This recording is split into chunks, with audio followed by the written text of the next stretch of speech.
A man accidentally dropped an egg on the ground. Just as he bent down to pick it up, something shocking happened.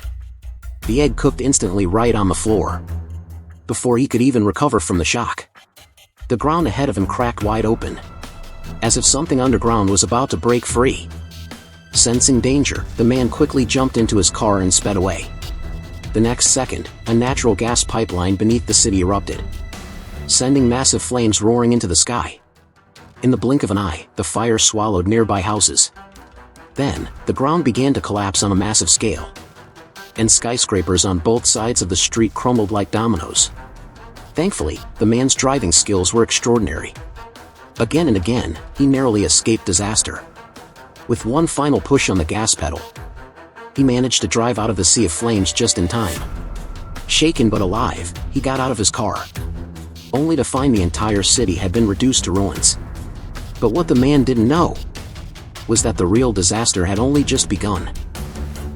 At the same time, Tokyo was hit by an extreme weather event unseen in 100 years.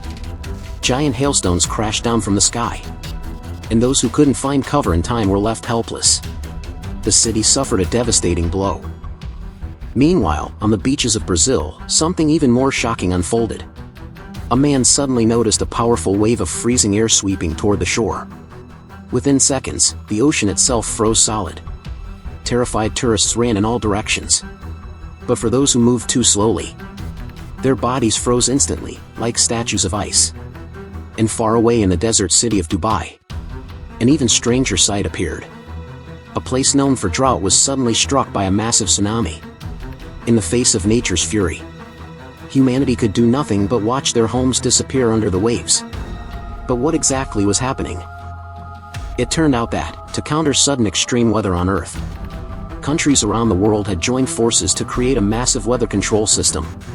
This system was made up of thousands of satellites, each capable of controlling the weather in a specific region. But just a few days earlier, several satellites went out of control. And that was what triggered these disasters. At first, people thought it was just a technical malfunction, so they planned to send someone up to repair it. That responsibility fell on Jake, the chief designer of the entire system. Upon hearing what had happened, Jake immediately boarded a rocket bound for the space station. His first task after arriving was to check the satellite data. But to his shock, the data had been erased. In that moment, Jake realized there was a traitor on board. He quickly reviewed the security footage before the incident. Sure enough, one astronaut had hidden a data drive inside a locker room. Jake located the astronaut's storage locker, used advanced technology to crack the code, and retrieve the hidden drive. When he and his team examined the contents, they discovered that someone had planted a virus in the satellites, part of a secret operation called Project Eclipse.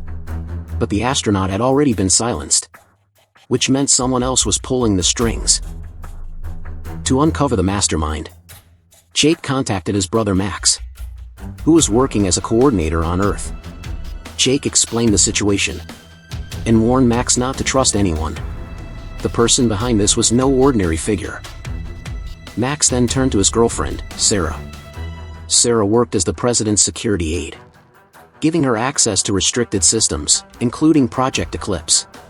But what they discovered shocked them. The plan was to wipe out half the world's nations. The only way to remove the virus was to completely reboot the satellite network. And the only person who knew the reboot code was the President of the United States. This was far bigger than they imagined. Sarah devised a clever plan. She staged a false alarm, claiming there was a shooter. She fired a few rounds into the air, causing the security team to rush the president away. As guards scrambled, Sarah quickly blocked the other exits and guided the president through a secure passage. But on the way, she suddenly struck her colleague and aimed her weapon at the president. She wasn't trying to harm him. She was trying to protect him. Max was already waiting at the parking garage. But as soon as they prepared to leave, other guards intercepted them, even firing at their car without concern for the president's safety. Fortunately, the three of them managed to escape unharmed. During the getaway, Max told the president the truth. The real mastermind was the vice president. The vice president planned to destroy nations that refused to obey. then seized control of the satellite system to dominate the world. The president was the only one who knew the reboot code. If the system restarted, the vice president's entire plan would collapse. That was why he had tried to eliminate the president. Meanwhile, the vice president's agent aboard the space station activated the self-destruct sequence. Extreme weather erupted worldwide. Dubai was hit with another tsunami. Tokyo was bombarded by massive hail. And India was torn apart by violent tornadoes. But soon, the truth came to light. The president ordered the vice president's arrest. Back in orbit, all crew members evacuated the space station. All except Jake, who stayed behind to await the president's authorization. The president finally arrived, entering the reboot code just in time. But there was a catch. The reboot required manual operation inside the control room, which meant Jake could never return to Earth. After saying a heartfelt goodbye to his brother, he suited up and rushed to the control room. But when he arrived, he realized he didn't have clearance to open the doors. At that critical moment, a female colleague appeared. She hadn't evacuated. And with her help, Jake finally entered the control room. Together, they rebooted the entire satellite network. The crisis for humanity was finally over. But the space station's self-destruct was still ticking down.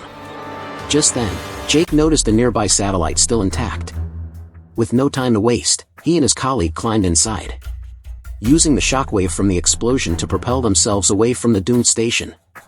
As luck would have it, they encountered a team of astronauts from Mexico mid-rescue. And thanks to them, Jake and his colleague were finally saved.